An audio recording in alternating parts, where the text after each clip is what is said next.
What's interesting, or what has been interesting about working on the Cyber Traps project, is that it was an eye-opening look at all of the different ways that kids can get into trouble. And a couple I think that are worth mentioning. Number one, the academic honesty piece of it, because in some ways that's really the first brush that kids will have with the idea of illegality and using their computers. Basically, schools are interested in developing students who are honest, who have independent thinking capabilities, who exercise critical thinking. And plagiarism, obviously, cuts against all of that. And so one of the earliest lessons when you're dealing with kids is helping them to understand that just because something is on the internet doesn't mean that they can use it as if it's theirs.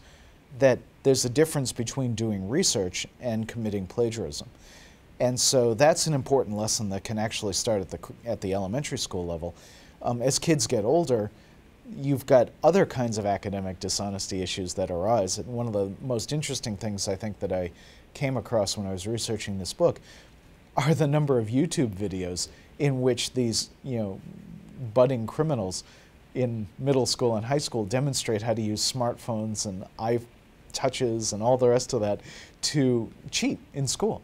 I mean, just put in iPhone cheat into YouTube and you'll get hundreds of videos of these kids demonstrating how they use their iPhone to take photos of quizzes and text them to friends and store answers on their phones and so on and so forth. So at some level, yes, you admire their creativity, but it really runs counter to the fundamental issue of, are we raising students who understand what the educational process is about?